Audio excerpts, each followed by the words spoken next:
ellos fueron elegantes, porque recuerden que estaban en el proceso también de la elección. Ellos están aspirando. Están aspirando a que lo dejen. No digan eso. Pero ellos dijeron, para hacerla, van a poner su puesto en remojo. Para hacerla hay que hacer esto. Y todo lo que decían. Pero obviamente, para hacerla tenían que explicarnos qué hacer y cómo hacerlo para uno tomar una decisión.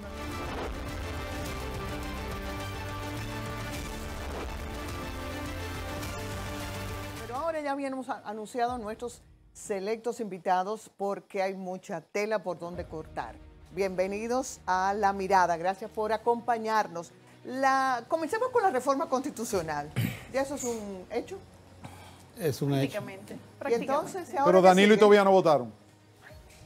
No, votamos pero en contra, que no es lo mismo. O sea, no votaron por la reforma. Con el cartelito del no. Estuvimos presentes. Claro, como debe ser. ¿Y qué es lo que sigue? Con la reforma constitucional lo que sigue es que los asambleístas lo afirmemos, que va a estar disponible, y luego se proclama, porque la reforma, la Constitución no se promulga, sino que se proclama y a partir de ahí pues ya entra en vigencia. Y caramba, a pesar de lo que dice la propia Constitución, los ciudadanos no fuimos consultados en ningún momento. Ese fue el gran pecado de esta reforma constitucional, que no incluyó a la sociedad. Soraya, ¿hay algunos juristas que dicen que esos temas necesitan ir a un referéndum? Bueno, algunos piensan que sí, otros piensan que no. El derecho es como en otras profesiones y carreras que suele ser muy interpretativo, las leyes suelen serlo. Algunos opinaron que sí, otros opinaron que no. Es cierto que no escuchamos a la población, pero sí fueron juristas, fueron constitucionalistas. Y algunos nos dieron la razón, otros nos la quitaron, y bueno, eso es parte de esto. Y al final la mayoría se impuso. Bueno, de eso se trata, el pueblo nos dio esa mayoría. De los juristas, de los 7 que fueron constitucionalistas, 5 establecieron lo que dijo Víctor, que era obligatorio si se petrificaba. 5 de ellos. Bueno, 4 Bueno, mayoría, porque ustedes aplicaron la otra mayoría, pero de los 7, la mayoría entendió que desde el punto de vista de la petrificación del artículo 4 y 124 era obligatorio un referéndum. Sin embargo, no hay todavía, está pendiente la ley para poder hacer un referéndum. Es correcto, la ley del referéndum quedó sobre la mesa en el cuatrenio pasado. ¿Entienden ustedes que podría alguien presentar un recurso de inconstitucionalidad ante el Tribunal Constitucional porque se apruebe esa reforma a la Constitución sin el referéndum? Yo entiendo que sí, incluso yo tomé un turno, porque aunque la Constitución no se declara inconstitucional, porque nosotros, los asambleístas, estamos para reformar la Constitución, y la propia Constitución dice el procedimiento para modificarla o reformarla. Yo hice una advertencia sobre 2 artículos del reglamento en el proceso de la ley que declara la necesidad de la reforma. Nosotros decimos desde el punto de vista de la oposición de la necedad, pero de la necesidad, como establece la Constitución, y uno de ellos era que cuando estábamos en la comisión, tú fuiste legislador con nosotros, tú sabes que antes de mandar a hacer un informe hay que votarlo. Claro. Tú no puedes mandar a preparar un informe sin votarlo.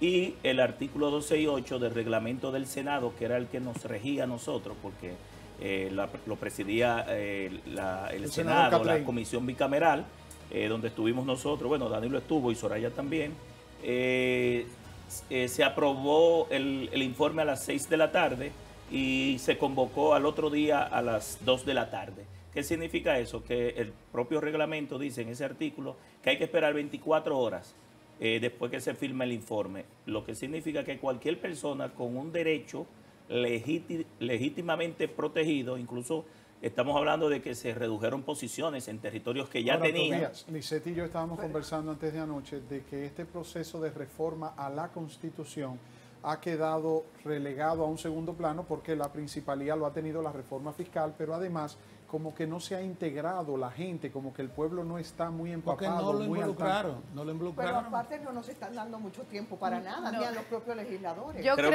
precisamente que es eso. No creo que no sea que a la gente no le interese o no se le haya involucrado, porque al final nosotros aprobamos muchísimas leyes donde la ciudadanía no va al Congreso y se le invita inclusive y no va. El hecho de que lo que pasa es que la sensación realmente la causa lo que le pega el bolsillo, porque aún yo siendo del partido de gobierno, la reforma fiscal nos pega a todos el bolsillo. Y en eso sí está interesado la gente. Sí, diputada, a la pero- gente no, mira, a la gente no le importa que redujéramos 20 diputados, por Pero ejemplo. eso no es Dicen nada, muchísimo, dicen diputada, eso muchísimo. no es nada. No, es que no es nada. Y a la gente no le importa. Hubiéramos reducido 50, 30 que 100, igual se queda en el morbo y pasa y no pasa Pero nada. la A ellos les independencia- importa otra cosa. Pero mira qué detalle. Pero la Constitución es un pacto político, no solamente entre con nosotros quién los se pactó? políticos, en favor de la sociedad. Y tú no puedes hacer un pacto político en favor de la sociedad, aunque seamos políticos, sin consultar al pueblo. Y la soberanía emana del pueblo. Y la propia Constitución establece, ni siquiera aprobaron o rechazaron la comisión vistas públicas. Es decir, no, en el SEX lo que hubo fue disenso. No quisieron aprobar una vista pública, pero tampoco quieren hacer referendo. Es decir, fue a la brigandina. Como Bueno, dicen. Referéndum no había manera de hacer, no Otro tenemos la ley de detalle, referéndum. La Junta Central Electoral se había pronunciado opuesta a que se unieran otra vez las elecciones y No, no fue argumentó así. el porqué. En la comisión no. Y eso lo han dicho y lo han repetido. Eso está grabado. En la comisión no. Ellos sí hablaron de que iba a ser algo más extendida a las elecciones. Obviamente vamos a elegir 5 y 7 escaños a la vez. Va a ser más complicada, pero no se opusieron. Lo Ellos que- fueron elegantes porque recuerden que estaban en el proceso también de la Ellos, elección. ellos están No, que aspirando. estaban en campaña. eso, Están por favor. aspirando, están Elegante. aspirando a Por que lo favor, dejen. no digan Pero eso. ellos, mira, No digan eso. ellos dijeron, para hacer No van a poner su No puesto de digan remojo. para hacerla hay que hacer esto. Y todo lo que decían. Pero obviamente Bueno, para hacerla tenían de- que explicarnos qué hacer y Sí, cómo claro. hacerlo Pero para lo- uno tomar pero, una decisión. Perdóneme, don Danilo, diputada, pero usted armó un lío en la reforma en la Asamblea. Y si proponiendo tuviera la la- oportunidad de armarlo, vuelvo y lo hago. Yo estoy convencida de lo que hice. Pero me tuvo a mí ahí de frente. No, pero que no estaba en agenda. No. O sea, dentro Sí, de pero los- era parte del objeto porque estábamos tratando transitorios. ¿Qué pasa? Nosotros tenemos una situación que la creó el PRM, muy bien, la creó el PRM.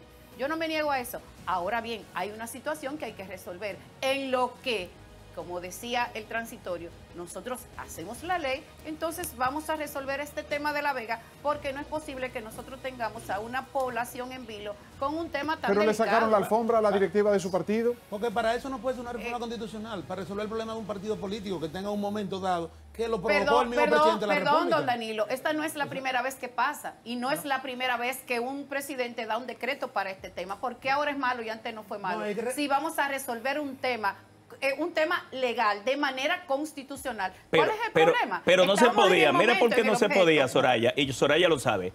El legislador... Estamos hablando de que la diputada Soraya Suárez del PRM de Santiago, en medio de la reforma a la Constitución, solicitó un turno para pedir que se incluyera un artículo No transitorio. solo solicité un turno, en el momento del transitorio sometí mi Nosotros Para que solicitamos la- otro turno, para que la nos alcaldía de La opusimos Vega- a eso, Fue creó un elegida por revuelo, decreto por el creó un presidente. revuelo y posteriormente ella, de manera muy elegante, nuestra amiga Humilde, Soraya, y muy humilde y sensata, retiró. ¿Y por qué lo retiró? Bueno, porque uno de los congresistas que está propuesto para esa posición y que en la propuesta de Soraya decía que el presidente podía nombrarlo por decreto en un transitorio, pues precisamente votó anteriormente en un artículo diciendo que nosotros, los asambleístas, no podíamos beneficiarnos de esa reforma constitucional. Y si él estaba ahí y votó por eso, pues no podía hacerlo. Pero yo no voté, pero óyeme, pero- mi transitorio no pero lo mencionaba también- él. Mi transitorio pero mencionaba también- porque hay una terna. Mi transitorio mencionaba que el presidente le diera la solución definitiva antes que llegara una ley. Pero me Todavía quiero una ley. sorprendió, Yo me quiero la sorprendió ley, que pero la no directiva llega la de su ley. partido le sacara la alfombra y le desautorizara Porque para no era- referirse a ese tema. Porque ya es un... No, porque es que nosotros somos soberanos allá adentro. Claro. Mi No. partido no puede bajarme línea sobre lo que yo voy a proponer. Es que no era sensato, porque ya es una época superada. No me llame insensata, don Danilo. Mire, la propuesta. No es la propuesta, no es propuesta. una dama. Para ustedes no es sensato Ya. porque ustedes quieren que nosotros vayamos Hagan y esperemos elecciones, el tiempo hagan que quieran elecciones. a elecciones, que tampoco manda la ley. Hay un vacío que ustedes crearon cuando eran todos un solo.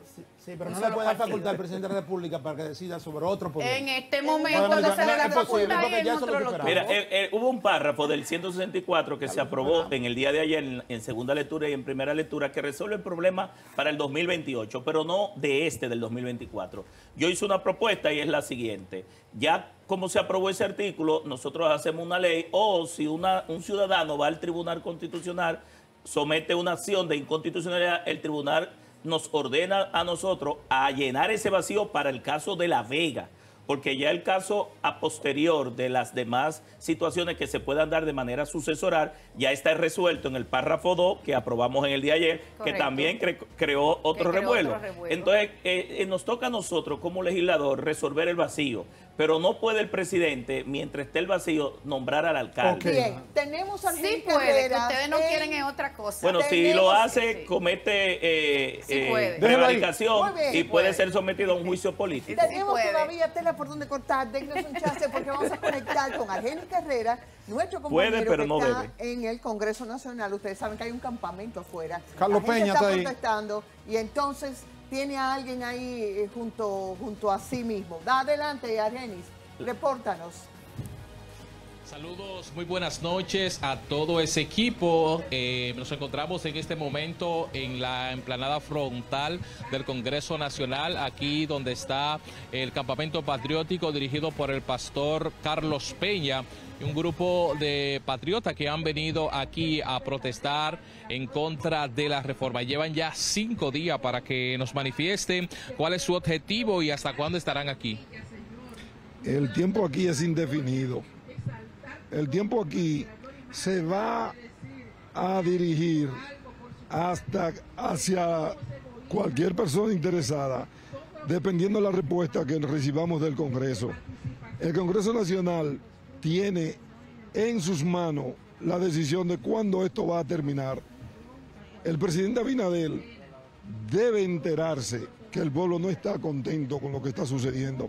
El presidente Abinader debe darse cuenta que hay personas que van a protestar hasta conseguir la anulación total y completa de esta reforma que quieren pasar.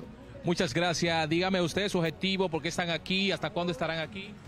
Bien, nuestro único objetivo es estar aquí y nos vamos a ir una vez, simplemente Abinader nada más tiene que retirarla. De aquí no nos movemos hasta que no la retiren. Pero ¿por qué protestamos? Por lo siguiente, porque entendemos que esta reforma fiscal es abusiva para el pueblo dominicano. ¿Y usted no piensa que es necesaria una reforma fiscal en la actualidad, como estamos, que no se hace desde el 2012? Pero mi hermano, yo pensaría que pudiera ser necesario siempre y cuando el gobierno no haya cogido o haya estado cogiendo desde que empezó 45 mil millones de dólares prestados. Y yo quiero aprovechar este medio, Víctor Gómez Casanova me dijo.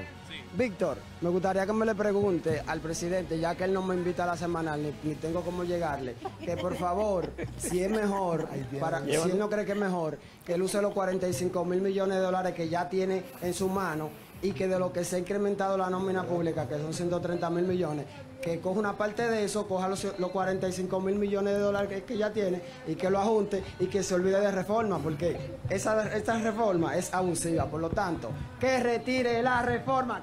Muchas gracias. Hemos escuchado parte de las personas que se están manifestando aquí frente al Congreso Nacional y según han manifestado, pues estarán en este lugar hasta que la reforma sea retirada.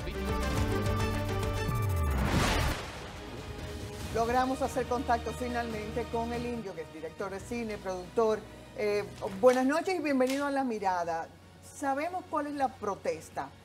Cuéntanos lo que pasó esta tarde en esa rueda de prensa y cuál es el siguiente paso que piensan ustedes, los representantes e integrantes de la industria del cine que impacta a todo el país hacia su propósito.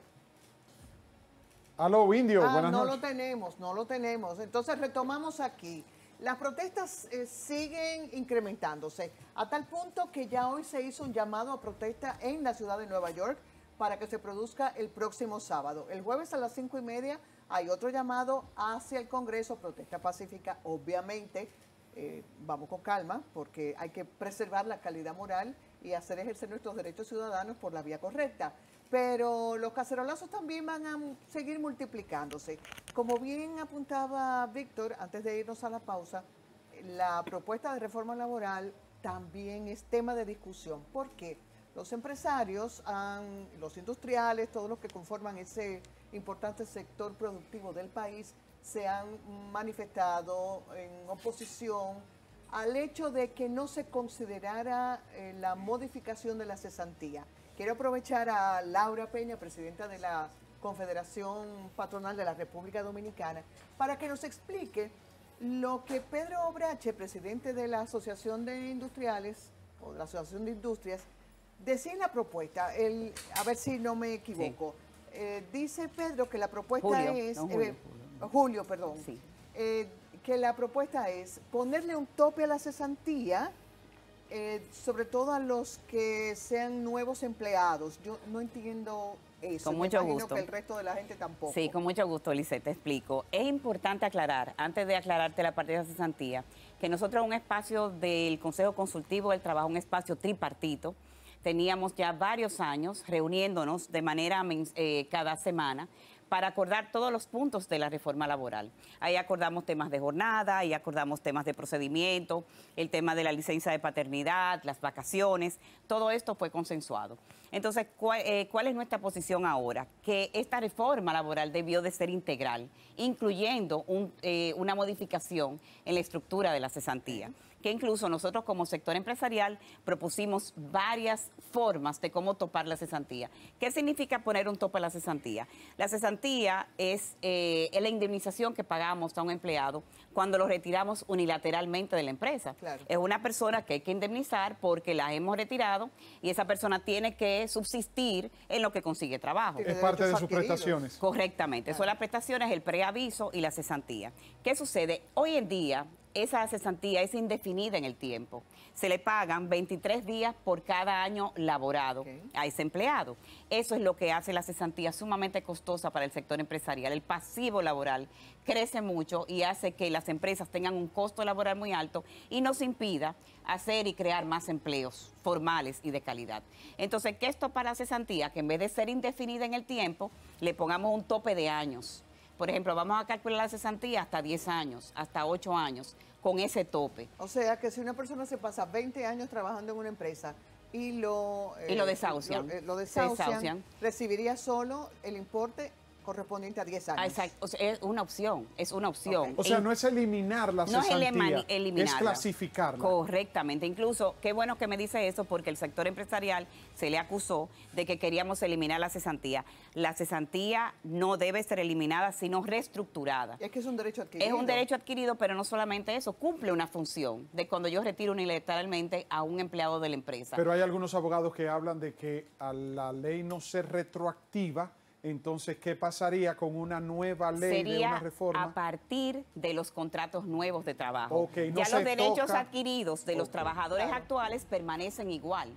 Un empleado, supongamos que hay una modificación de la cesantía, hasta ese momento se hace un corte y todos los empleados que estén ahora mismo laborando en una empresa, si una empresa los retira, se le paga su cesantía en base al código anterior. Entonces eso es importante porque la gente cree que se le va a modificar su cesantía a personas que tienen 30 años hoy en día en una empresa. Serían para contratos de ahora en adelante. Muy bien aclarado ese punto sobre la cesantía. Claro. Qué buena aclaración. Sí. Ahora bien, Laura, sobre lo que expresaba la diputada Soraya Suárez, el diputado Danilo Díaz y el diputado Tobías Crespo, ¿cuál es la valoración de Copardom y de Laura Peña Izquierdo sobre todas estas reformas, la Constitución, la fiscal y todo lo demás? Miren, nosotros entendemos que cada una de estas reformas son trascendentales para el país. Tienen un impacto en la economía, en la sociedad y deben analizarse cada una de manera individual. Ya la constitucional, como ustedes bien dicen, ya es un hecho consumado. Pero el clamor del sector empresarial es que a la fiscal y la laboral se le dedique a cada una su tiempo. Que cada una se vea porque cada una tiene impacto muy importante en la economía. En lo personal, sobre todo, para no comprometer la Copardom, ¿qué cosas te llaman la atención de la fiscal? Bueno, definitivamente que el tema fiscal hay que revisarlo porque lo que nosotros decíamos, si el Estado necesita más recursos, tiene que abordar la eficacia del cobro en primer lugar. De cada peso que se cobra, el Estado ahora mismo cobra 34 centavos. Entonces, lo que primero que tiene que abordarse es realmente una eficacia, mejorar el cobro y no seguirle cobrando a las mismas personas que pagamos impuestos.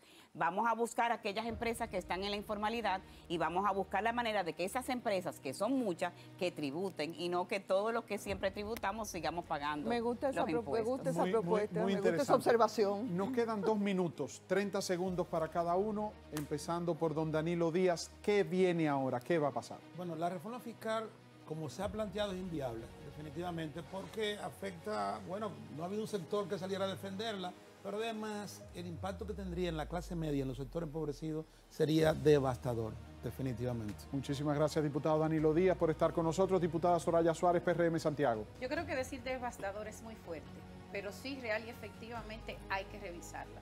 Hay que revisarla y lo más importante es que ya el presidente de la República y el ministro de Hacienda dijeron que van a socializar. Nosotros le estamos socializando, nosotros tenemos una responsabilidad con el ciudadano que nos eligió todos, oposición y gobierno, y realmente hay algunos detalles que hay que ver con pinzas y que yo entiendo que deben echarse para atrás. Nos quedaría entonces conocer la opinión del diputado por la Fuerza del Pueblo, Tobías Crespo. Mira, ante el clamor, como dice Danilo, de los diferentes sectores en todos los sentidos y la forma en que está redactado el texto, yo creo que lo más conveniente ante la gran protesta nacional es que el presidente humildemente retire la reforma fiscal y mande otro texto ya escuchando a todos los sectores porque le toca a todo el mundo. Y de muy mala manera. El presidente ha demostrado ser receptivo. Nadie sabe.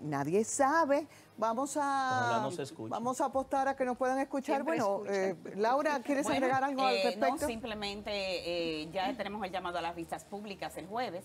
Es importante que el pueblo participe, que participen todos los sectores para que planteen cuál es su contrapropuesta en base a la recibida. Es importante que se participe porque tenemos ese llamado y es una responsabilidad de nosotros participar en esas vistas públicas. Agradecerle sobremanera a Laura Peña Izquierdo, empresaria, presidenta de la Confederación Patronal de República Dominicana, Copardón, diputado Tobías Crespo del Partido Fuerza del Pueblo, diputado Danilo Díaz del Partido de la Liberación Dominicana y la diputada Soraya Suárez del PRM por Santiago. Antes de nuestra mirada final, quiero leer una declaración que nos remitió Nairobi Viloria, directora de comunicaciones de la Oficina de la Procuraduría General de la República. Estuvimos tratando de buscar una reacción del Ministerio Público con relación a la denuncia del periodista Guillermo Gómez, padre de Jochi Gómez. Nos dice lo siguiente, Ministerio Público, declaración. El caso de la Operación Camaleón se encuentra todavía en fase de investigación, por lo que no podemos ofrecer detalles sobre el mismo o de los asuntos relacionados a este desde la perspectiva institucional. Nos remitimos a todo lo expresado en el escrito de la solicitud de medidas de coerción. Departamento de Comunicaciones, 15 de octubre del 2024, gracias a Nairobi Viloria. Lisette, mi mirada sobre este tema es que las reformas necesitan ser analizadas, discutidas, conversadas y sobre todo consensuadas. No se puede aprovechar la mayoría congresual de una coyuntura del partido de gobierno para aplastar a la oposición y modificar todo tal como ellos quieren. A ningún gobierno le conviene que se use precisamente su mayoría, porque esta no es la primera vez, el PLD también tuvo su mayoría, porque el voto del pueblo es importante, la opinión del pueblo es importante y es la manera en que se ejerce una democracia que debe ser cada vez más sana. Yo opino exactamente igual. Creo que todo el que pueda debe acudir a las vistas públicas. Es la oportunidad que se nos da en el Congreso precisamente para plantear nuestras posiciones, para decir nuestro pensamiento y para hacer valer lo que pensamos. Al final, señores, algún día tenemos que entender que el pueblo somos más. Así es. Y que los legisladores están para representar nuestros intereses. Totalmente. Y para nadie niega que la reforma se necesita. Indudablemente. Pero debe consensuarse. Correcto. Hasta aquí la mirada. Dios mío, cuántos temas. Mañana tendremos muchos más. De nuevo, gracias por engalanarnos con su participación. Y dejen el teléfono abierto porque vamos a tener que seguir conversando con ellos.